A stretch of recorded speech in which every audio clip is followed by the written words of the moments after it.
Semua orang di dalam kehidupan dunia itu pernah atau bahkan sering merasakan lelah.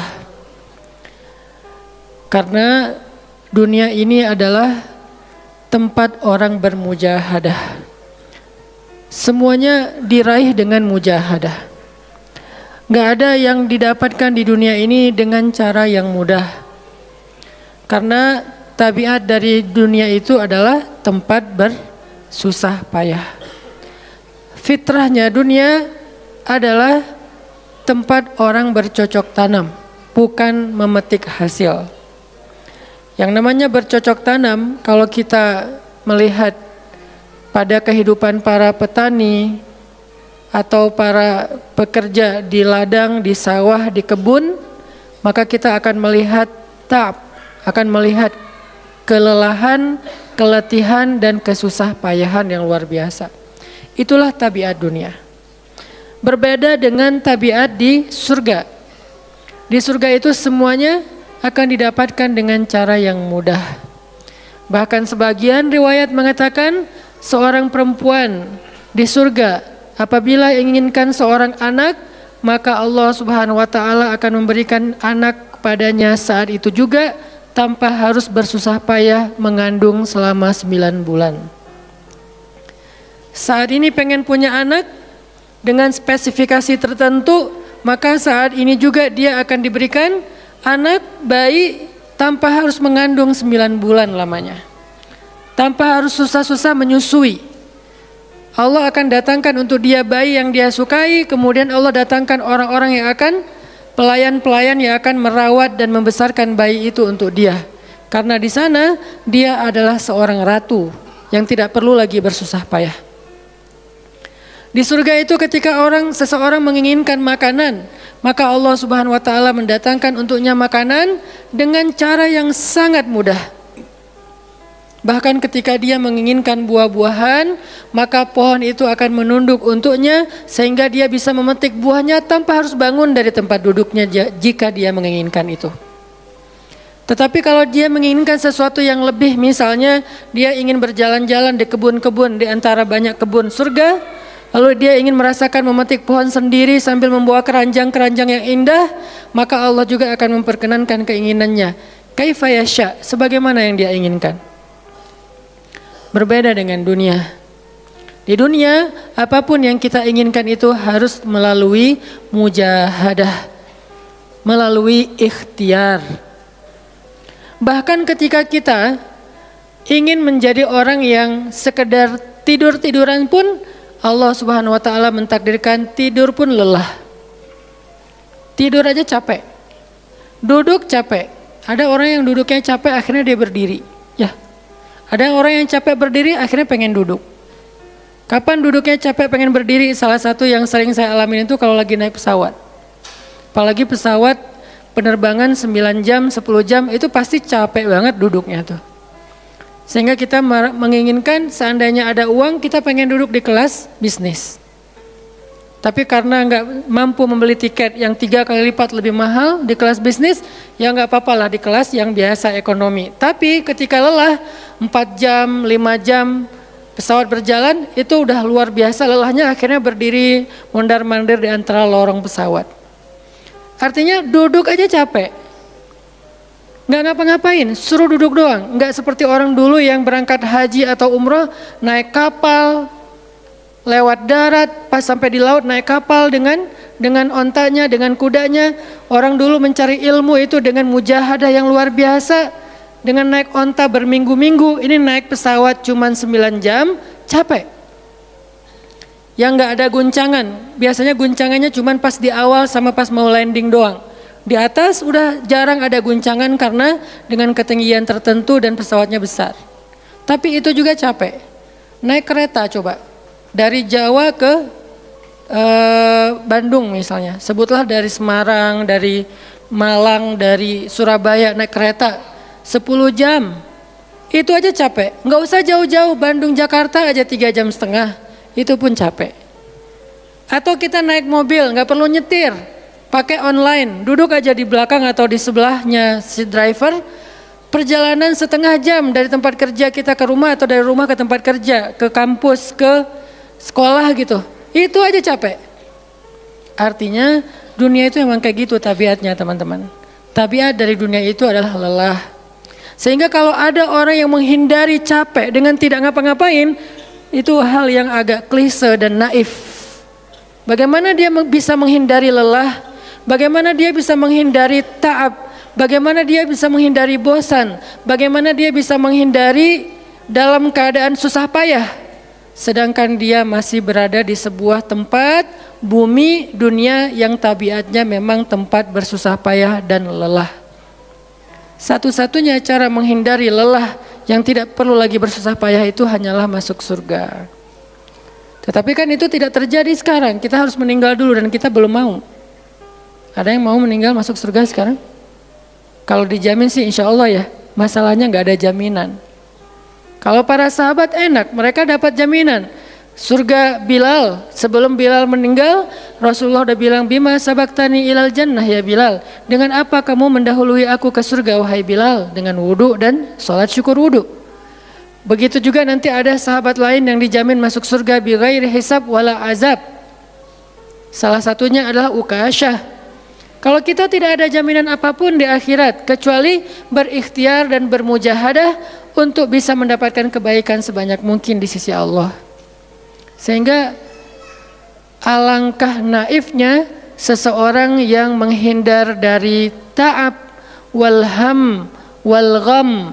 Dia berusaha menghindar dari lelah, menghindar dari susah payahnya kehidupan, menghindar dari beban-beban hidup.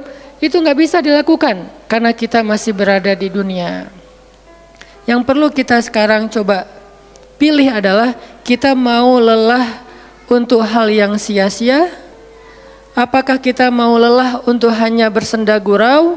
Apakah kita mau lelah hanya untuk hal yang tidak ngapa-ngapain? Atau justru lelah kita itu untuk sesuatu yang mudah-mudahan beribadah kepada Allah?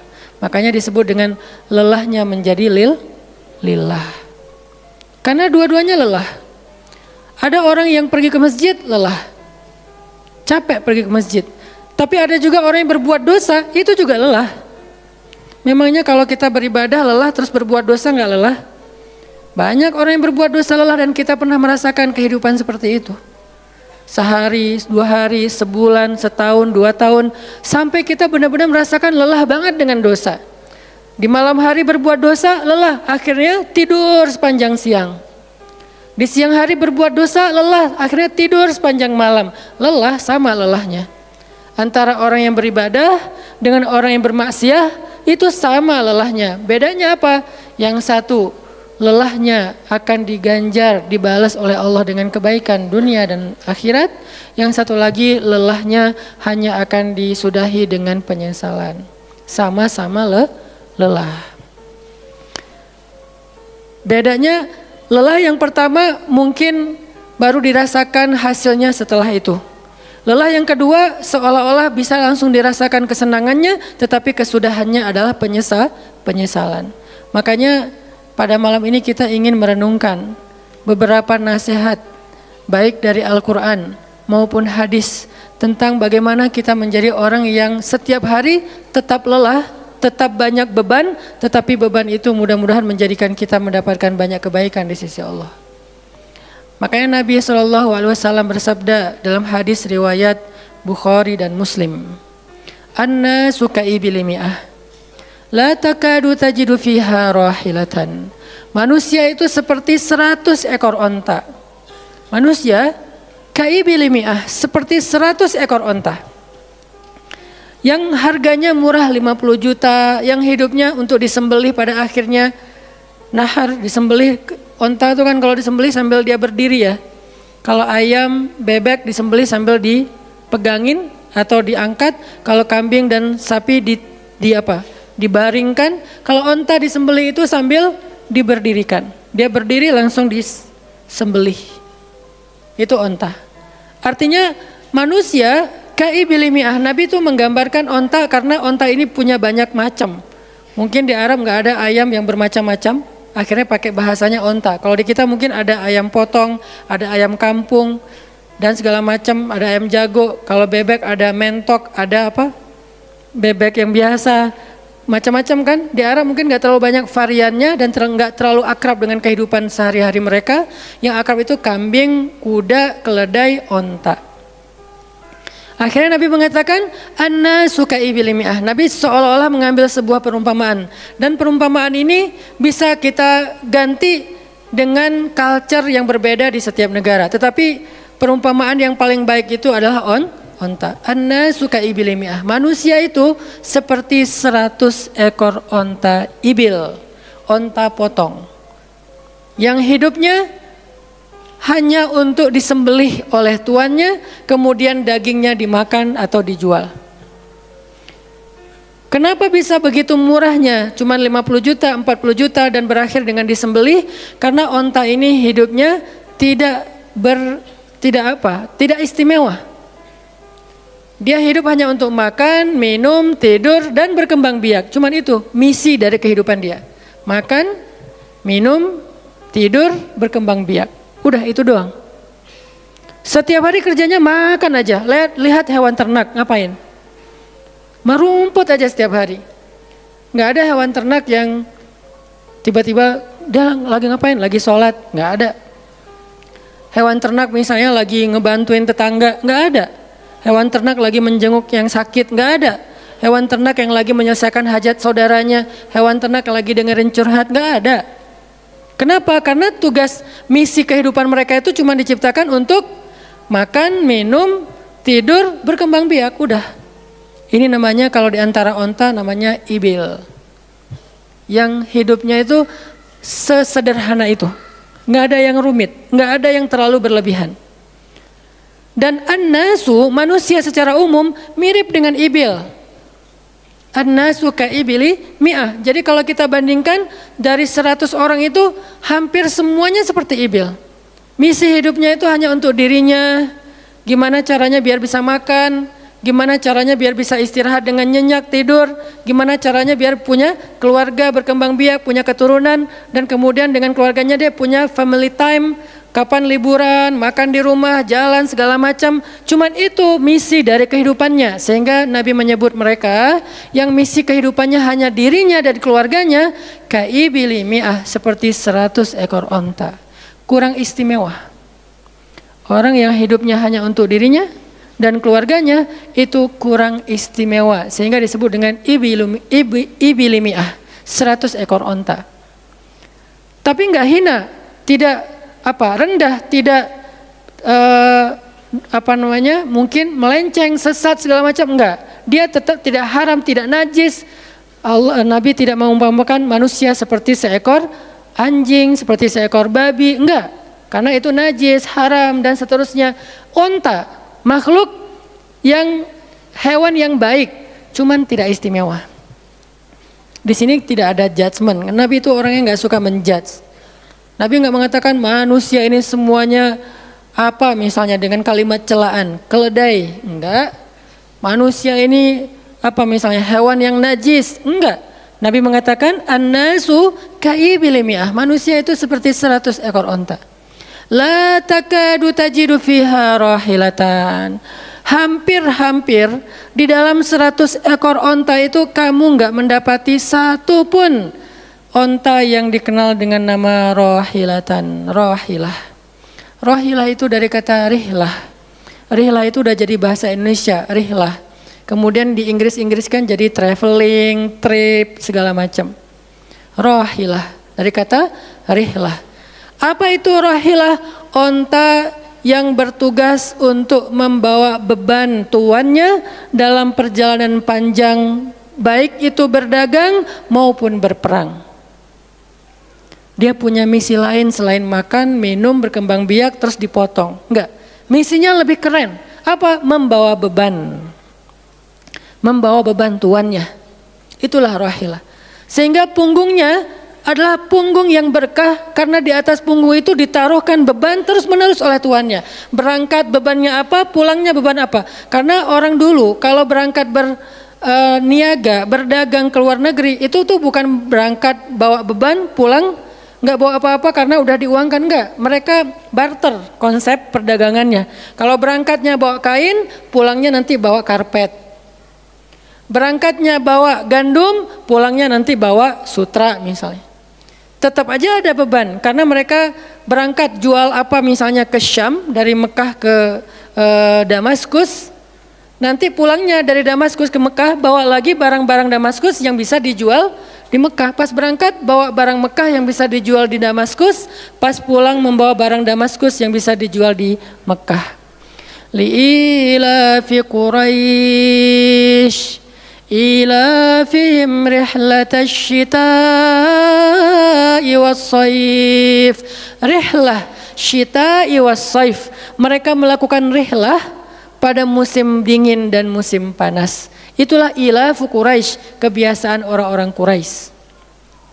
Ilafu Quraisy, kebiasaan tradisi orang Quraisy. Apa tradisinya? Berdagang di musim dingin dan di musim panas. Barang dagangannya beda-beda. Kalau musim dingin yang dibawa itu bahan-bahan jaket, bahan-bahan untuk menghangatkan tubuh. Bahan-bahan yang kalaupun dia bawa makanan yang biasa dimakan di musim dingin yang menghangatkan tubuh. Kayak misalnya jenis bubur di Arab itu ada namanya adas. Dan itu disebutkan di dalam Al-Quran, di Al-Baqarah. Wa adasiha wa basaliha, ada adas, ada bawang. Adas itu salah satu makanan kesukaan orang Arab di musim dingin. Karena kalau makan adas kayak bubur gitu, dia badannya menjadi hangat. Jadi kayak menghangatkan tubuh gitu. Artinya syita'i was-saif, di musim dingin dan di musim panas, dua-duanya ada barang yang didagangkan. Dan itu adalah ilafu Quraisy, kebiasaan tradisi orang-orang Quraisy. Rihlah. Siapa yang akan dibawa rihlah? Apa yang akan membawa barang dagangan mereka ketika rihlah? Namanya onta rahilah. Onta yang mengangkut beban barang tuannya. Rahilatan. Sehingga onta ini adalah onta yang lebih kuat fisiknya.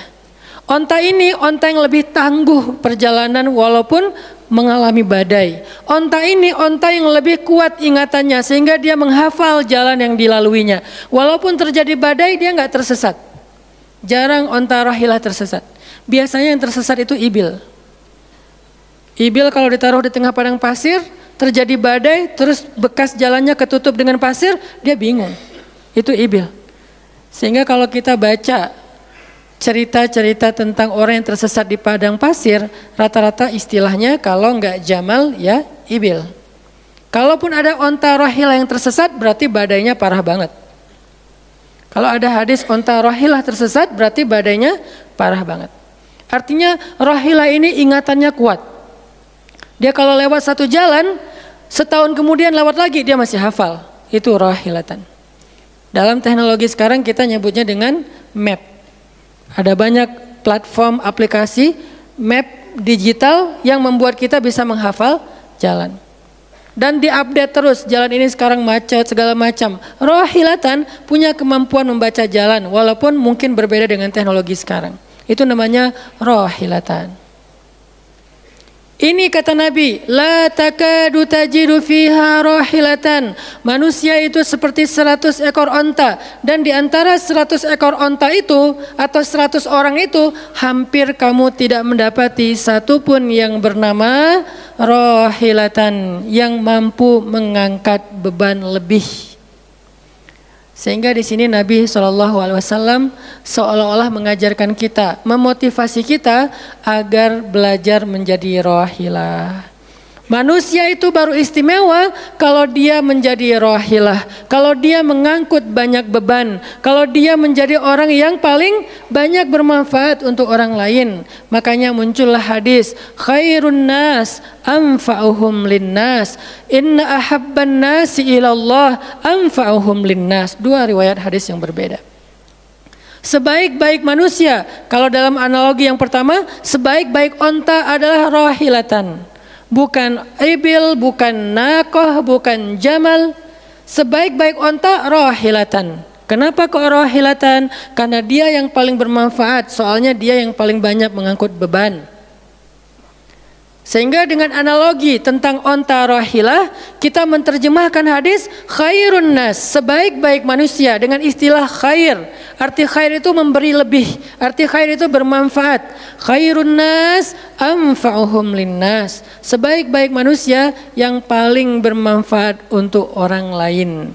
Dalam riwayat yang lain, inna ahabban nasi ilallah, sesungguhnya orang yang paling dicintai Allah di antara manusia, anfa'uhum linnas, yang paling bermanfaat untuk orang lain. Itu yang paling dicintai Allah di antara manusia. Muncul lagi hadis yang mirip, inna ahabbal a'mali ilallah sururun tudkhiluhu ala qalbi muslim, sesungguhnya perbuatan, amal soleh, aktivitas, pekerjaan yang paling disukai Allah di antara yang kita lakukan dalam kehidupan sehari-hari adalah membahagiakan hati orang lain. Ini semuanya hadis-hadis yang memiliki makna yang sama, yaitu menjadi pengangkut beban. Lelah Ustadz, lelah. Enggak ngangkut beban, lelah juga. Ngangkut beban, lelah juga. Cuman bedanya, orang yang lelah tanpa mengangkut beban, hidupnya penuh dengan keluh kesah, tidak ada yang menghargai, tidak dimuliakan, akhirnya dia ngeluh. Ada kan banyak orang yang ngeluh karena merasa dirinya nggak dihargai orang lain? Tetap aja ngeluh. Ada juga yang ngeluh karena terlalu banyak beban, padahal dua-duanya sama-sama ngeluh, kenapa nggak memilih yang lebih baik? Memangnya kalau kita nggak ngangkut beban, kita nggak akan berkeluh kesah? Ngeluh. Ngeluhnya mungkin bukan capek, ngeluhnya nggak ada yang hargai. Dan itu udah sunnatullah, kalau kita pengen dihargai, pengen dimuliakan, kita harus menjadi orang yang paling rahilah, yang paling banyak ngangkut beban. Nggak bisa kita jadi ibil tapi pengen diperlakukan seperti rahilah, itu nggak bisa. Kita tuh ibil, hidupnya untuk diri sendiri, nggak bantu siapa-siapa, nggak peduli dengan siapa-siapa, harta kita nggak bermanfaat untuk orang lain, pikiran kita nggak bermanfaat untuk orang lain, lisan kita tidak bermanfaat untuk orang lain, wawasan kita tidak bermanfaat untuk orang lain, apalagi tenaga kita nggak bermanfaat untuk orang lain, skill kita nggak bermanfaat untuk orang lain, semua tentang diri kita hampir tidak bermanfaat untuk orang lain, lalu kita ingin dihargai seperti orang yang paling bermanfaat. Ini naif, klise, nggak ada seperti ini, bukan sunnatullahnya. Karena seseorang itu diberi balasan sesuai dengan mujahadah. Al-jaza ala qadril masyaqqah, balasan tergantung susah payahnya dalam berikhtiar. Siapa yang mujahadahnya lebih, maka rewardnya lebih, jazanya lebih. Jadi saya kadang-kadang ngerasa, dulu saya juga pernah merasa kayak gitu. Kenapa kok dia dihormati saya enggak? Kita enggak boleh cemburu tanpa alasan. Seolah-olah misalnya harusnya hormati semua orang dong, enggak bisa. Itu udah fitrah manusia dan sunnatullah dalam kehidupan di dunia. Kalau kita pengen dihormati orang, kita harus menjadi rahilah. Kalau kita pengen dihargai orang, kita harus jadi rahilah. Nggak bisa kita berharap dihargai oleh pasangan kita atau calon pasangan kita, tapi kita nggak punya tanggung jawab, nggak bisa. Kalau teman-teman pengen dihargai oleh pasangan halalnya, teman-teman harus mengangkat tanggung jawab yang lebih berat daripada dia. Kalau dia yang capek, kita leyeh-leyeh aja di rumah, tapi kita minta dihargai, saya kan suami. Suami itu bukan status, suami itu peran. Ada orang dia jenis kelaminnya perempuan, tapi dia suami. Kenapa? Karena dia mengambil peran laki-laki. Dan itu saya melihat banyak perempuan seperti ini, hebat dan memalukan bagi suaminya. Di beberapa tempat saya melihat suaminya di pagi hari nggak kerja, cuma nongkrong-nongkrong aja di warung, ngopi juga itu ada uangnya, giliran untuk nafkah keluarga dia nggak punya uang, untuk ngopi, untuk rokok dia punya uang, untuk anaknya nunggak sekolahnya. Untuk anaknya makanannya seadanya, sehingga karena ini udah berjalan bertahun-tahun, akhirnya istrinya udah nggak sanggup lagi berharap kepada dia, minta cerai juga nggak dicerai-ceraikan, akhirnya istrinya ikhtiar sendiri, istrinya jadi pembantu rumah tangga, istrinya jadi kerja ke luar negeri. Saya beberapa kali ke Hong Kong, hampir tiap 4 bulan sekali ke Hong Kong, dan selalu mendengar cerita teman-teman di Hong Kong, para pejuang-pejuang di Hong Kong itu kan 99%-nya perempuan ya. Hong Kong itu 99% lebih perempuan. Beda kan sama Taiwan, Korea itu laki-laki dan perempuan agak imbang lah. Tapi kalau Hong Kong itu bisa dibilang dari 100 pekerja 99 orangnya bahkan lebih adalah perempuan. Dan semua mereka punya masalah yang hampir sama di negerinya, di kampungnya. Masalahnya mereka terpaksa untuk berangkat ke luar negeri karena ada yang demi membiayai sekolah anak-anaknya, single parent. Kemana suaminya? Suaminya pergi dan tidak bertanggung jawab. Atau suaminya ada tapi tidak mampu mencari nafkah. Terpaksa dia kerja ke luar negeri dengan segala macam resiko. Dan banyak banget kasus di Hong Kong. Siapa juga yang mau jauh-jauh dari keluarganya, apalagi punya anak masih kecil ya. Kemarin kita baru dengar cerita seorang anak yang harus merawat ayahnya yang sakit kanker gara-gara di rumahnya nggak ada siapa-siapa. Ibunya berjuang di luar negeri. Kenapa? Karena suaminya sakit. Kalau ini masih bisa kita pahami lah. Tapi kemana pamannya misalnya? Kemana misalnya kakaknya, nggak tahu punya kakak atau gimana, nggak tahu kondisi pamannya. Yang jelas bahwa ternyata kita itu dihargai itu bukan karena kita berstatus suami. Kita dihargai karena kita berperan sebagai suami, bukan berstatus sebagai suami. Kalau suami pengen dihargai, ambillah peran suami. Laki-laki pengen dihargai, ambillah peran laki-laki. Apa peran laki-laki? Tanggung jawab. Ambil sebanyak mungkin. Kalau kita udah menikah, tanggung jawab kita itu kalau mau lebih jangan cuma istri, ambil keluarga istri untuk kita ambil tanggung jawabnya. Adiknya istri mungkin keluarga istri kita nggak mampu, adiknya kita sekolahin. Mertua sakit kita biayain. Nanti siapa lagi? Keluarga besarnya ada masalah kita biayain, kita hutangin kalau misalnya kita nggak sanggup memberikan hadiah atau sedekah. Ambil. Amanah, tanggung jawab itu ambil semampu kita. Itulah contoh Rasulullah SAW. Makanya Nabi ketika sudah menikah dengan Khadijah, yang tinggal di rumah Nabi itu bukan cuma anak kandung beliau, ada anak angkatnya Zaid bin Harithah, ada sepupunya Ali bin Abi Thalib, ada banyak lagi keluarga besar Khadijah yang tinggal bersama Nabi. Sehingga rumah Nabi itu adalah rumah yang banyak sekali orang-orang yang ditampung oleh beliau. Itu yang disebut dengan anfa'uhum linnas, ambil tanggung jawab yang besar. Sehingga Khadijah tuh respect banget sama sosok Nabi Muhammad. Bahkan sebelum Nabi dapat wahyu, sehingga gak disebut Nabi, respect sama sosok seorang Muhammad. Apalagi setelah beliau dapat wahyu, beban beliau bukan lagi keluarganya sekarang, beban beliau adalah umatnya. Yang diurus oleh Nabi bukan lagi keluarga sekarang setelah dapat wahyu, umat. Dan umat di sini lintas nasionalisme. Ada yang datang dari Persia, namanya Salman Al-Farisi. Ada yang datang dari Romawi, namanya Suhaib Ar-Rumi.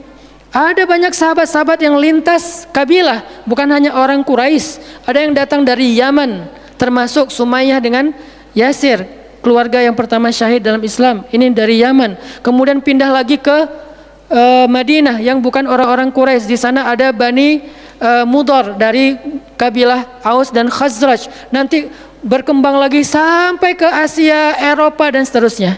Inilah bebannya Rasulullah SAW. Sehingga Allah menyebutnya dengan istilah rahmatan lil alamin. Rahmah. Tahu arti rahmah? Rahmah itu kasih sayang. Maksud kasih sayang, memberi sayang. Kasih sayang, bukan minta disayangi. Jadi kalau kita mau berkasih sayang, ya kasih sayangnya. Jangan sayangi saya dong. Itu bukan kasih sayang, namanya terima sayang. Bukan kasih sayang, terima sayang. Minta sayang. Itu namanya bukan rahmah, bukan mawaddah. Yang namanya rahmah, kasih sayangnya. Kalau kita nggak punya sayang, berarti kita nggak punya rahmah. Apa bentuk sayang kita? Perhatian. Apa bentuk sayang kita? Perasaan. Apa bentuk sayang kita? Dengan harta. Itu sayangnya. Dan Nabi, wa ma arsalnaka illa rahmatan lil alamin. Tidaklah kami mengutus engkau Muhammad kecuali untuk menjadi kasih sayang kepada alamin. Arti rahmah dalam tafsiran yang lebih luas, menyelesaikan hajat manusia seluruh alam. Seluruh alam. Itulah kenapa Nabi Muhammad menjadi orang yang paling mulia. Karena yang diambil bebannya itu bukan satu keluarga Khadijah. Bebannya itu bukan satu kota Makkah. Bebannya itu bukan cuma orang Arab. Alamin. Sehingga Allah mengatakan, wa rafa'na laka dzikrak. Kami angkat engkau menjadi manusia yang paling mulia. Karena beban yang diambilnya paling berat. Apa beban Nabi? Apakah cuma ceramah? Enggak cuma ceramah. Kalau cuma ceramah gampang. Saya pernah menjadi penceramah dan saya pernah menjadi programmer dalam dakwah. 8 tahun saya ceramah di Bandung, gampang banget. Dan kalau mau nyaman jadi ustadz, mending saya jadi penceramah aja, gampang banget. Diundang-undang, ustadz mau dijemput? Ya jemput dong, jemput. Ya, ustadz kan dijemput, jarang kita jalan sendiri, seringnya dijemput. Dan karena dia pengen memuliakan kita, dia cari di tempat itu siapa yang punya mobil paling bagus untuk menjemput ustadz. Kalau di kampung, cari siapa yang punya mobil baru yang tahun misalnya 2018 lah, kalau nggak ada 2019. Saya punya, ya udah pinjam ya untuk jemput ustadz. Oh boleh saya senang, jemput. Kalau perlu yang punya mobilnya sekaligus jadi supirnya, jemput ustadz. Enak jadi penceramah. Jemput, tunggu di depan rumah, nggak langsung ketok. Kenapa? Nggak enak mau ngetok, biar ustadznya santai aja. Ustadznya keluar dibukain pintu, terserah mau duduk di depan, duduk di tengah. Kalau ustadznya duduk di tengah, nggak ada yang di sebelahnya, kosong. Mau goler-goler, mau jungkir balik, bebas. Ustadz, saya pernah ngalamin masa kayak gitu. 8 tahun, mudah banget, diundang-undang, semua wajah tersenyum, nggak ada yang cemberut, namanya juga ustadz. Selamat datang ustadz, alhamdulillah bisa ketemu sama ustadz, silakan, duduk dikasih makanan yang paling baik, dihidangkan segala macam, minuman aja 5 jenis. Sampai bingung nih mana yang mau diminum, ustadz mau apa? Kadang-kadang beberapa teman-teman panitia yang sangat udah pro banget nanya, ustadz itu nanya ke asisten lah atau siapa manajemen, kalau dia punya manajemen, ustadz tuh sukanya makanan apa? Disediakan makanan kesukaan ustadz. Kalau ke Bandung ustadz senangnya makan apa? Disediakan makanan khas Bandung kesukaannya ustadz. Dicari dari restoran terbaik yang ada di kota itu. Ini perlakuan terhadap ustadz, nyaman banget kalau ceramah tuh. Ceramah berapa lama? Terserah ustadz. Kalau lagi mood 3 jam, kalau nggak lagi mood 45 menit. Ustadz kok ceramahnya cuma sebentar? Saya lelah sekali. Oh nggak apa-apa ustadz, istirahat ya ustadz, sehat terus ya ustadz, doain. Pulang dianterin, maaf dikasih amplop, transport segala macam. Kadang-kadang wah ngasihnya cukup untuk 2 bulan makan. Masya Allah enak. Kalau cuman yang disebut dengan rahmatil alamin itu cuman ceramah, itu bukan rahmatil alamin, walaupun itu salah satu kebaikan. Tapi kemudian setelah 8 tahun saya berdakwah dengan ceramah, saya mengubah konsep dakwah saya menjadi programmer, memprogram masjid. Al-Latif. Saya ngomong dengan Pak Iman beri saya kesempatan memprogram Al-Latif, bikin gerakan, bikin dakwah. Bukan masjid yang memprogram, kemudian ustadz mengisi, itu salah. Menurut saya keliru. Kalau masjid membuat program, ustadz cuma mengisi program itu, keliru. Ustadz yang program, masjid fasilitasi, nanti insya Allah akan berkah. Alhamdulillah Pak Iman ketua DKM Al-Latif sepakat. Ya udah ustadz silakan, mangga, dikasih waktu 2 tahun. Kalau nggak ada perubahan diambil alih. Dalam 2 tahun kita coba program dari awal, bikin gerakan anak muda, pemuda hijrah lahir waktu itu. Mulai programming, gimana caranya biar masjid rame. Dari yang cuma 20 orang kajian setiap Rabu malam, dari dulu udah Rabu malam. Yang hadir berapa orang? 20 orang. Kalau Persib lagi main, libur. Semua pada nonton. Malah sering lagi libur. Kadang-kadang Persib nggak main. Terus yang main siapa? Yang main Piala Eropa kah, Piala Champion kah, Liga Eropa, Piala Dunia, libur. Akhirnya berkembang pelan-pelan jadi setengah masjid, 1 masjid, membludak keluar masjid sampai ke Jalan Cendana. Akhirnya pindahlah ke masjid ini. Kenapa? Karena udah nggak nampung, nggak enak juga dengan tetangga karena parkirnya kemana-mana. Kan kita pindah ke sini karena Al-Latif nggak nampung. Nah, ketika dakwah berubah menjadi programmer, bebannya beda. Udah nggak kayak dulu, nggak beda. Pergi taklim, pergi sendiri. Bahkan berkorban dengan harta sendiri, bareng-bareng dengan teman-teman, semuanya lelah, kita meeting sampai tengah malam. Emangnya gampang membuat tren hijrah? Nggak mudah teman-teman, kita harus meeting, mikirin. Sekarang tambah lagi beban yang lain, barisan bangun negeri. Para ustadz berkumpul, bikin gerakan bersama. Kita bikin barisan bangun negeri, dikasih amanah untuk jadi amirnya, mikirin apa yang harus kita lakukan. Program pertama saya bilang less waste, isu lingkungan. Kenapa? Kita pengen jadiin masjid sebagai 911. Tapi pelan-pelan, nggak bisa langsung. 911 ini nanti kalau ada masalah di masyarakat, tetangga masjid yang ditelepon masjid. Anak saya sakit, telepon masjid. Ada yang meninggal, telepon masjid. Ada yang pingsan, telepon masjid. Ada yang baru diputusin, telepon masjid. Sampah ini udah darurat. Bandung ini hanya batas deadline penanganan sampah kita kalau kata Pemkot itu sampai 2023. Kalau kita nggak punya alternatif, ini akan jadi masalah besar. Jakarta, saya kemarin ke Jakarta sampai 2022. Lebih cepat sedikit daripada Bandung. Artinya mereka hanya bisa menampung sampah sampai 2022. Sisanya kalau nggak ada solusi alternatif, maka akan terjadi masalah besar, tumpuk sampah di depan rumah masing-masing selama nggak usah sebulan, seminggu aja gimana rasanya? Nggak ada yang ngambil sampah di depan rumah kita, seminggu aja. Petugas sampah nggak ngambil sampah di depan kos-kosan, di depan rumah. Sehari telat aja itu udah nggak enak, apalagi seminggu, sebulan, setahun, jadi gimana? 2022, kota-kota besar rata-rata terancam dengan bom waktunya sampah. Kita angkat less waste supaya masjid menjadi salah satu media komunikasi antara Pemprov, Pemkot, pemerintah kepada publik. Kenapa? Soalnya trust publik kepada masjid itu bagus. RT RW bikin program pungut sampah edukasi dan campaign tentang sampah, yang datang sedikit. Kalau RT RW bikin program, hari Minggu yuk kita bikin gerakan pungut sampah, sedikit yang datang. Tapi masjid bikin taklim, yang datang ribuan, apalagi 2-3 tahun terakhir, alhamdulillah luar biasa. Sehingga masjid punya potensi untuk mengkomunikasikan masalah ini kepada publik. Saya ajaklah teman-teman, yuk kita bikin isu sampah dimulai dari masjid. Jalan 2, Bandung, Bintaro udah jalan. Next mau kita jalankan di Jogja, di Malang, dan di Pontianak. Seluruh masjid di Indonesia. Programming, mikir, harus ketemu dengan beberapa orang, dan habis waktu saya dalam beberapa tahun terakhir bukan untuk dakwah tablik, makanya udah jarang ceramah. Teman-teman kalau ngelihat ceramah anak Taki di Bandung cuma sekali seminggu, itu juga kalau nggak libur ya. Kajian Rabu malam. Ustaz Hanan selain Rabu malam ngapain sih? Ustaz kosong nggak? Kosong, saya bilang. Kenapa nggak mau ngisi jadwal? Kosong dari taklim tapi nggak kosong dari aktivitas. Sehari meeting bisa 5 kali. Dulu saya pernah yang kalau bahasa teman-teman tuh ngeprank jamaah, bukan ngeprank sebetulnya. Katanya Ustaz nggak datang, tiba-tiba datang kan? Itu tuh meeting 5 kali sehari, dari pagi, siang, sore, menjelang maghrib, baru beres isya. Meeting dengan siapa aja Ustaz? Banyak hal yang harus kita bereskan untuk bisa memunculkan satu program kecil. Akhirnya beres isya, saya bilang masih ada jamaah enggak? Sebagian udah pulang Ustaz, tapi yang lain masih pada nunggu, kasihan. Ya udah saya jalan aja ke sini naik motor, sampai di sini isya baru ngisi kajian. Artinya ternyata bebannya beda.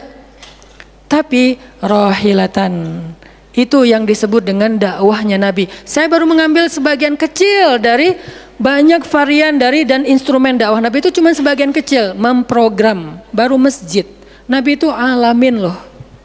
Gimana mengubah kota Makkah yang dulunya kemusyrikan merajalela, perzinahan merajalela, kemudian anak perempuan dibunuh karena dianggap membawa sial, riba luar biasa, banyak yang dibunuh gara-gara gak mampu membayar hutang, dan perbudakan, dan banyak lagi masalah sosial. Bukan hanya masalah akidah dan ibadah. Akidah dan ibadah itu adalah inti masalahnya, kemudian merembet ke masalah sosial, biasanya kayak gitu. Kalau akidahnya melenceng, biasanya sosialnya rusak. Walaupun gak selalu kayak gitu juga sih. Karena ada di beberapa negara yang akidahnya mereka syirik, tapi sosialnya bagus. Walaupun ada problem sosial lain yang mungkin gak perlu dibahas di sini. Yang jelas awalnya berawal dari kemusyrikan, kemudian berkembang menjadi masalah ekonomi, sosial, dan seterusnya. Nabi menyelesaikan masalah kota Mekah. Gimana caranya? Mekah yang tadinya kota yang jahiliyah menjadi kota Islamiyah, kota yang Rabbaniyah, kota yang penuh dengan kebaikan. Madinah yang tadinya kota yang penuh dengan sampah, Yathrib berubah menjadi kota Munawwarah. Sekarang udah nyampah lagi. Di zaman Nabi itu benar-benar Madinah Munawwarah. Sekarang mungkin nggak sebagus di zaman Nabi, cuman bangunannya doang yang megah, tapi secara lingkungan, secara sosial nggak sebaik zaman dulu lah. Kalau bangunan itu kan bukan indikasi peradaban ya. Karena kita pernah mengalami masa peradaban Islam yang keren, nggak ada tuh bangunan pencakar langit seperti Dubai. Kita di Dubai bangunan pencakar langit, tetapi secara peradaban ada masalah di Dubai, terutama masalah sosial. Di Arab Saudi masalah lingkungannya luar biasa, salah satu penghasil sampah 10 besar di dunia. Kalau untuk masalah sampah organik termasuk 5 besar di dunia. Artinya makan sering dibuang-buang. Makanya sampah organiknya paling banyak, waste-nya paling banyak. Itu yang diselesaikan oleh Nabi di kota Mekah dan Madinah, kemudian berkembang di kota-kota lain sampai ke Irak, sampai ke Syam, sampai ke Mesir, sampai ke Eropa, sampai ke Turki, sampai ke Afrika, bahkan sampai ke Nusantara. Rahmatan lil alamin, rahmah, bukan cuma ceramah. Kalau ceramah, Nabi lebih jago dari siapapun. Orang siapapun yang berceramah itu kopas dari Nabi kan? Ada yang ceramah nggak kopas dari Nabi? Nggak ada. Kopas dari Nabi Musa enggak, kecuali diriwayatkan dari Nabi Muhammad, kemudian baru Nabi Muhammad meriwayatkan dari Nabi Isa dan Nabi Musa. Semuanya kopas, copy paste dari Rasulullah SAW. Artinya kalau mau ceramah, bahan Nabi itu banyak banget. Dan kalau Nabi mau ceramah, yang ngundang pasti banyak banget. Jadilah Nabi dai sejuta umat. Capek pasti setiap hari 5 kajian. Nabi lagi di mana? Lagi di Syam. Sampai 2 tahun ke depan jadwal ceramah penuh. Kalau Nabi mau kayak gitu. Tapi ternyata Nabi bukan cuma ceramah, memprogram umat. Ada yang masalah datang ke Nabi, ya Rasulullah, saya diceraikan oleh suami saya dengan bahasa, kamu bagi saya seperti ibu saya, zihar. Nabi bingung nih, gimana nih zihar?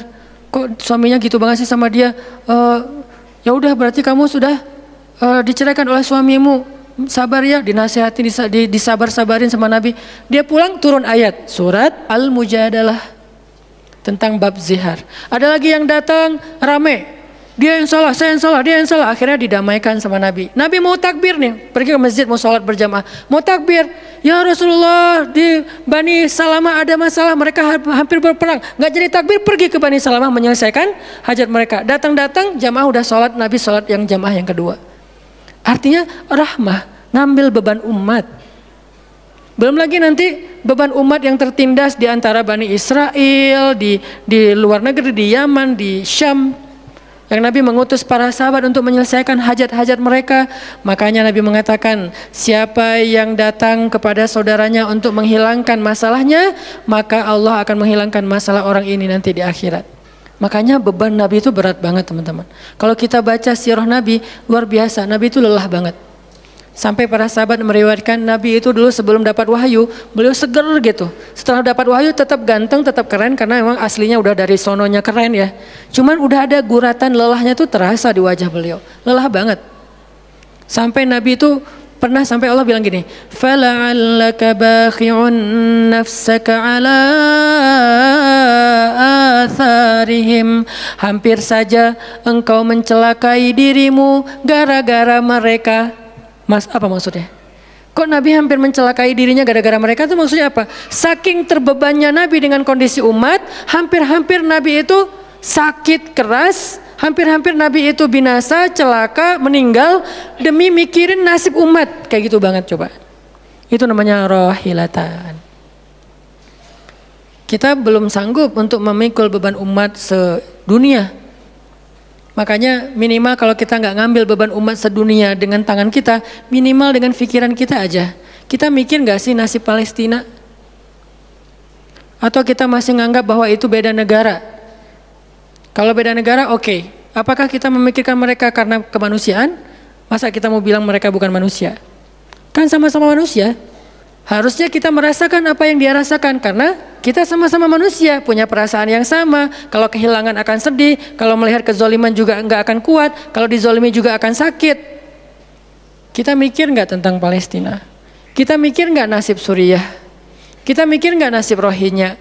Kita mikir enggak nasib Yaman? Apakah gara-gara kita mikir tentang mereka lantas kita jadi radikal dan teroris? Sejak kapan kita memikirkan nasib orang yang tertindas tiba-tiba jadi radikal? Apakah orang yang tidak memikirkan orang lain hanya dirinya sendiri berarti orang yang baik? Justru makin banyak kita mikirin nasib mereka, kita makin rohilatan walaupun belum sanggup menyelesaikan hajat mereka, mikir doang. Dengan kita lihat postingan yang terakhir di Idlib, bagaimana anak bayi kehilangan kakinya gara-gara kena bom dari tentara Rusia. Kita belum sanggup ngasih solusi sebagai pribadi maupun sebagai bangsa, belum sanggup. Pertama jaraknya jauh, kedua memang kita juga belum punya kemampuan untuk itu. Tapi kita berharap suatu saat Indonesia ini harus sanggup menyelesaikan masalah dunia. Kenapa? Kita ini punya potensi peradaban, bangsa yang besar. Masa kita mau jadi kerdil terus ngikutin bangsa lain? Kita ini bangsa besar, umat Islam terbesar di dunia. Dan orang Indonesia itu pinter-pinter, profesornya banyak, saintisnya banyak, orang kayanya banyak, keren Indonesia nih. Kenapa Indonesia yang keren kayak gini cuma ngurus diri sendiri aja nggak bisa? Harusnya ngurus dunia, bukan ngurus diri sendiri. Itulah Islam yang sebenarnya. Kita ngurus Rohingya, gimana caranya Rohingya punya tempat tinggal? Kita urus Suriah, kita urus Palestina. Lalu apakah kita memikirkan tetangga kita? Teman-teman lihat deh. Salah satu yang mungkin proyek kecil lah. Ini yang karena yang saya tahu, karena istri sendiri yang ngerjain. Lihat rumah teduh sahabat Iin. Setiap harinya ada yang meninggal dengan kanker ovarium yang gede banget. Ada yang kanker apa? Yang dulu yang saya bawa Ustaz Abdul Somad keliling di Bandung tuh. Seorang anak muda yang udah meninggal. Seminggu setelah Ustaz Abdul Somad mengunjungi dia, Rian namanya, meninggal dunia. Alhamdulillah dia sempat ketemu dengan Ustadz Abdul Somad, sempat dinasehati, mudah-mudahan di akhir hayatnya dia setelah dapat nasihat dari UAS, dia jadi sabar, jadi balik lagi ke Allah sehingga husnul khatimah. Datang kita, ketemu dengan Rian, habis ininya. Gara-gara apa? Gara-gara pernah kecelakaan di laut, terus jadi kayak kanker kulit, luar biasa. Itu parah banget. Dan itu enggak satu kasus, banyak. Di Jawa Barat aja udah banyak banget, apalagi Indonesia. Apakah kita mau mengambil beban itu? Atau kita bahkan melihat juga enggak mau karena ngerasa enggak kuat, enggak berani. Terus kapan kita kuatnya? Kalau kita enggak kuat, namanya bukan rohilah. Yang namanya rohilah itu harus kuat. Dikuat-kuatin kalaupun enggak kuat. Sudah seberat apa beban yang kita ambil? Selain, dan itu enggak bisa di apa ya bahasanya, diambil sebagian, dibuang sebagian yang lain, enggak. Minimal kalau yang di dekat kita, kita mengambil bebannya sampai menyelesaikan hajatnya. Dengan harta mungkin, dengan skill, dengan network, dengan minimal dengan sosial media, kita repost, ya ada yang bisa bantu ini enggak. Kalau yang di luar negeri, karena kita enggak sanggup menyelesaikan, minimal dengan pikiran dan doa. Kasihan ya mereka, doain terus. Karena doa kita itu ngaruh. Jangan berpikir mendoakan mereka itu enggak ngaruh, ngaruh itu. Mempercepat datangnya pertolongan Allah. Minimal dengan doa kita, Allah kuatkan hati mereka. Minimal. Dengan doa kita, Allah kuatkan hati saudara kita di Yaman, di yang kelaparan di Syam, di Palestina, di Rohingya, di Turkistan, yang masih dalam campnya orang-orang komunis. Minimal doa kita menguatkan hati mereka, kan berarti membantu. Ada orang yang ketika dapat musibah, kita datang nggak bisa ngasih solusi, tapi begitu kita nasihati lalu kita doakan, itu udah membantu dia, minimal hatinya jadi lapang. Kemudian kita doakan, dia merasa diperhatikan. Bukankah itu sebuah bantuan? Dan itu rahilah. Semuanya aja yang di luar negeri kita pikirkan, apalagi yang di dalam negeri, semampu kita. Makanya nama barisan kita tuh Barisan Bangun Negeri. Kalau ditanya, apa Ustaz tujuan bikin gerakan Barisan Bangun Negeri? Ya bangun negeri. Masa masih ditanya ya? Karena masih ada yang nanya, ngapain sih tuh ustaz-ustaz ngumpul mau bangun negeri? Itu udah jelas dari namanya juga. Terus santrinya ngapain? Namanya Santri Bangun Negeri. Ustadznya Barisan Bangun Negeri, ada dua nama. Para guru, saya pelan-pelan pengen ngumpulin para guru-guru yang seleting. Supaya kita barengan. Ngumpulin pelan-pelan, namanya Barisan Bangun Negeri. Nanti teman-teman yang ngikutin para guru, para santri, namanya Santri Bangun Negeri. Jadi kalau ditanya mau ngapain, mau bangun negeri. Programnya apa? Pertama, program isu lingkungan. Nanti naik lagi isu sosial, naik lagi isu healthcare, kemanusiaan, kesehatan dan seterusnya. Kan itu tugas pemerintah. Kita nggak mau menyalahkan siapapun. Udah capek berdebat. Tugas kita sekarang siapa yang pengen jadi rohilah. Itu yang dilakukan para guru kita sekarang teman-teman di Barisan Bangun Negeri. Mikir. Kemarin saya 40 jam nggak tidur. Dari Bandung ke Jogja. Di Jogja ada acara, udah beres acara, kita ada meeting yang penting banget yang bikin saya sesak sampai sekarang. Itu ada diskusi yang saya tidak bisa sampaikan ke publik. Itu diskusi dari jam 11 malam sampai jam setengah 4 subuh. Kenapa diskusinya sampai malam Ustaz? Karena besok kita semuanya udah pada bubar, udah pada pulang masing-masing ke negerinya sehingga nggak sempat ketemu. Ketemunya kita cuman malam Selasa. Selasa subuh pesawatnya udah mulai ada yang pesawat jam 5, jam 6, jam 7. Jadi malam itu harus kita selesaikan meeting kita. Meeting lah kita sampai jam setengah 4 subuh. Beres meeting langsung ke bandara. Saya dengan salah satu ustadz ke bandara berdua naik flightnya pas bareng. Belum selesai tadi meeting lagi di pesawat. Dari Jogja ke Jakarta. Di Jakarta saya ketemu dengan beberapa teman-teman yang pengen mendukung program pesantren yang sedang kita dari setahun yang lalu ingin kita buat, tapi juga belum cukup untuk membebaskan lahan karena kita butuh 15 M membebaskan lahan. Alhamdulillah udah terkumpul sekitar 2 M, masih jauh dari target. Baru membebaskan lahan, belum membangun. Akhirnya bahasa istri saya ngamen di Jakarta dari pagi, siang, sore, malam pulang. Di kereta juga diskusi lagi sama istri karena ada beberapa program yang harus kita bereskan. Sampai rumah jam 12 malam. Jadi 1 hari setengah. Hampir 2 kali 24 jam. Baru istirahat. Itu kalau programming.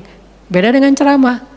Diundang ke Jogja. Ustadz ceramahnya di Jogja. Oke, jam berapa? Isya. Ya udah saya datangnya maghrib. Terbang jam 5. Sampai di sana maghrib. Ceramah. Beres ceramah saya tidur. Gampang kan? Beres ceramah jam 11 malam, balik ke hotel, dipesankan hotel sama panitia. Hotelnya mau yang gimana Ustadz? Terserah, yang dekat-dekat aja biar nggak capek di jalan. Oh ya Ustadz, dikasih hotel biasanya yang enak, yang deluxe. Masuk ke hotel, mandi air hangat, ya. Beres mandi air hangat, pesan makanan online. Karena tadi belum makan, misalnya kalau telat makan juga, pesan datang ke kamar. Kadang-kadang saya cuma pesan 1 jenis, mereka pesan 3 jenis. Saya belum makan, lapar, boleh nggak pesan sate? Oh boleh Ustadz. Datang sate, datang mie godok, datang apa, banyak. Semuanya ditaruh di depan kamar. Ustadz, ini udah ada makanannya. Masya Allah makanannya banyak gini. Kalau cuma ceramah, habis makan jam 12, tidur. Bangun sholat subuh, beres subuh, olahraga. Ya, karena di hotel, treadmill. Beres treadmill, berenang. Beres berenang, breakfast. Beres breakfast, terbang ke Bandung. Kan enak ya? Kalau cuman ceramah. Jadi kerjanya cuman 1,5 jam pas ceramah. Itu juga santai. Namanya juga ceramah gampang. Tapi kalau programming, buat program kayak tadi ceritanya, meeting nggak beres-beres. Sampai enak dengan meeting. Kopi entah berapa gelas. Ada yang digulaan, ada yang nggak digulaan. Ada yang pakai susu, ada yang nggak pakai susu. Sampai diistilahkan yang nggak pakai susu kopi akhi, yang pakai susu kopi ukhti. Semua jenis kopi. Artinya rohilatan. Ternyata memang benar kata Nabi, manusia itu seperti 100 onta, sedikit yang rohilatan. Makanya sekarang kita mau milih mau jadi rohilatan atau mau jadi 100 onta. Dimulai dari hal yang kecil. Saya ngajak teman-teman, yuk kita jadi rohilah, kita angkat beban negeri kita, beban bangsa kita. Saya pengen banget masjid itu jadi kayak rumah teduh. Sekarang yang menjalankan pasien kanker kurang mampu se-Jawa Barat salah satunya rumah teduh itu. Yang sekarang ada 15 rumah dengan sekitar 300 pasien. Yang setiap kali operasi itu 40 juta. Karena kalau pakai BPJS antrinya setahun. Sehingga harus pakai jalur normal. Dan beberapa di antara mereka belum sanggup untuk membayar cicilan BPJS sehingga nunggak nggak bisa pakai. Kita selesaikan. Harusnya itu dilakukannya oleh masjid. Kenapa? Karena potensi zakat, infak, sedekah, kenceleng masjid gede. Jangan cuma dipakai buat renov. Jangan cuma dipakai buat pengumuman hari Jumat. Kenceleng minggu ini 300 juta. 300 juta di sebelah masjid ada orang lapar. Berarti ngapain 300 juta teh? Harusnya 300 juta itu kenceleng minggu ini. Harusnya 300 juta. Tapi tinggal 10 juta. Kenapa? Beban umat diangkat semua sama masjid. Itu cita-cita kita, pengennya masjid itu menjadi, makanya ada hashtag masjid peradaban. Apa masjid peradaban? Masjid rohilah, masjid yang mengangkat beban umat, bukan cuma membuat program jihad, pengajian hari Ahad. Udah lewat lah masa kayak gitu-gitu, udah nggak keren. Nih saya tantang masjid-masjid yang ada di Indonesia, jangan hanya fokus dengan taklim. Taklim itu udah banyak dan mudah melakukannya, kurang challenging. Coba masjid mikirin masalah sekitarnya, satu masjid mikirin satu RW kalau masjidnya kecil. Kalau masjidnya masjid kecamatan, mikirin satu kecamatan. Kalau udah beres dengan kecamatannya, nggak ada lagi masalah, pergi ke kecamatan sebelah. Kolaborasi dengan masjid kecamatan sebelah, yuk selesaikan masalahnya. Bisa banget kalau masjid mau. Tapi serahkan programnya ke ustadz yang ngerti harokah, yang ngerti pergerakan. Dan sekarang udah banyak ustadz yang ngerti pergerakan. Baru kita akan melihat Indonesia yang luar biasa. Terus apa yang bisa kami lakukan Ustadz? Yuk bareng-bareng dengan saya, dengan pemuda hijrah, dengan para guru barisan bangun negeri, kita bangun deh Indonesia semampu kita. Dengan apa? Dengan skill kita masing-masing, dengan potensi kita masing-masing. Ada yang punya harta dengan hartanya, ada yang punya kemampuan skillnya dengan skillnya. Saya udah berkali-kali menjelaskan, skill itu untuk dakwah penting, bukan hanya penceramah. Nah, mau nggak nih teman-teman? Yuk kita bangun Indonesia. Sekarang kita mikirin apa yang bisa kita lakukan untuk Indonesia, masing-masing dengan potensi kita. Karena kita anak masjid, anak masjid. Karena kita banyak sering ke masjid, ya udah kita bangun Indonesia dengan cara masjid. Dan ternyata cara masjid itu bukan cuma Allahu Akbar dan Subhanallah, salam, enggak. Yang dibicarain di masjid itu bukan cuma juz-juz Al-Quran, tapi masalah umat. Karena Nabi membicarakan masalah umat itu di Masjid Nabawi. Yang kita pengen ke sana, berharap banget bisa umroh. Apakah di Masjid Nabawi itu cuma ada raudhah kemudian orang berdoa, egois banget pengen masuk surga sendiri? Enggak. Di raudhah itu Nabi dengan Jibril bicara tentang umat. Gimana caranya umat ini selesai masalah mereka. Sampai ke penjuru dunia. Yang terjajah dibebaskan dari penjajahan. Yang terzolimi dibebaskan dari kezoliman. Itu namanya rahilah. Saya yakin di sini banyak potensi dan skill yang keren-keren. Coba berikan skillnya untuk dakwah. Dedikasikan skillnya untuk agama. Yang kalau kita dedikasikan untuk agama, insya Allah untuk bangsa dan negara udah pasti. Karena agama kita itu bukan agama ritual. Agama kita ini adalah agama kehidupan. Sehingga yang ada di dalamnya bukan cuma bab sholat, tetapi juga bab orang sakit. Dan kita tahu banyak hadis tentang itu. Bab lingkungan, dan kita mulai tahu hadis-hadis tentang itu. Yuk kita dedikasikan skill kita, potensi kita, harta kita untuk agama Allah. Kita angkat beban umat bareng-bareng. Karena kalau saya ngangkat sendiri, saya paling-paling ngangkat sanggupnya itu 100 kilo. Itu juga udah ngos-ngosan. Tapi kalau kita ngangkat bareng-bareng, bisa bertonton beban umat kita angkat. Mudah-mudahan dari kajian mager ini, mudah-mudahan kelak kita bisa menjadi orang yang mudah bergerak, sanggup bergerak, dan geraknya bersama-sama. Barakallahu fikum, billahi taufiq wal hidayah. Allahumma inna nas'aluka ridhaka wal jannah wa na'udzubika min sakhatika wan nar. Allahumma a'inna ala dzikrika wa syukrika wa husna ibadatik. Rabbana habbib ilainal iman wa zayyinhu fi qulubina wa karrih ilainal kufra wal fusuqa wal isyan waj'alna minar rasyidin.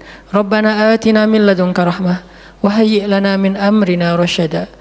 وهيئ لنا من أمرنا رشدا وهيئ لنا من أمرنا رشدا واجعل لنا من كل ضيق مخرجا ومن كل هم فرجا ومن كل عسر يسرا ربنا آتنا في الدنيا حسنة وفي الآخرة حسنة وقنا عذاب النار وصلى الله على سيدنا محمد وعلى آله وصحبه أجمعين والحمد لله رب العالمين والسلام عليكم ورحمة الله وبركاته.